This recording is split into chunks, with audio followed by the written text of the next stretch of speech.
Alright everyone, so I discussed a paragraph style, but there's going to be times when you want to affect certain things within a paragraph, and that brings us to a character style. So the easiest way to remember that, or rather to think about them in the correct way, is to think that anything between a paragraph break, which you'll see right here, or right here, is going to be something you'll want to set up a paragraph style for.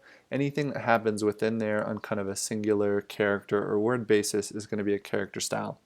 So a very good instance of this are going to be these referential endnotes. Typically these are superscripts because they came from Wikipedia and they have very limited styling. You can see they've handled them in brackets. For us, that actually works to our benefit, which I'll show you later, but even here they're handled as, these are called superiors or superscripts. They float above and align to the cap height or the ascender height. There's also subscripts which do the opposite. They align to the descending height. And in any case, they're just a lot more subtle than having a full-blown letter or number rather in there as an indicator that that is something that's referenced in the end notes.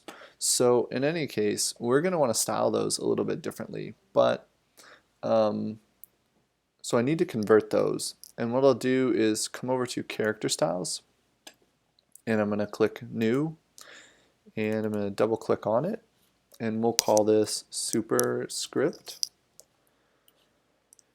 And again, this is really going to work because my typeface, my chosen typeface, has these in it. You can fake them, but remind me in class as to why it's not a good idea to fake them.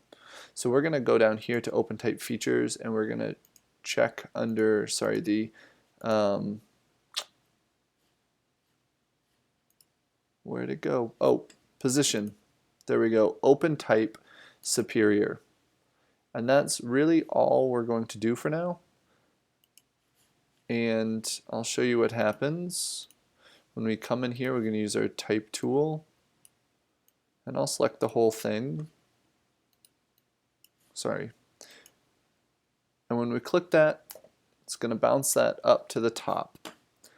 The reason why we didn't specify an actual typeface in here is if we want to change this from what is effectively Arno as our body copy to Avance, which I actually do want to change it to, if we were to have specified this as Arno, it would have overridden our paragraph style and applied Arno to this specific instance. That's not what I want, obviously. I want the superscript to be the same as. So by coming to the character styles, I'll show you again, and simply leaving the font family and the font style blank and only changing the positional dialog box, it will take on the font family of whatever is coming from the paragraph styles. That is, it'll inherit it.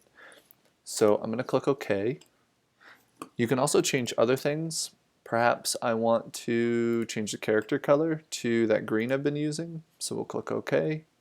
You can click preview if you want to see it applied. We'll click OK. I'm going to select everything and select none.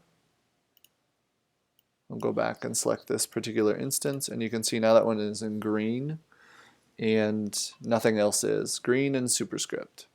So that's how you apply a character style.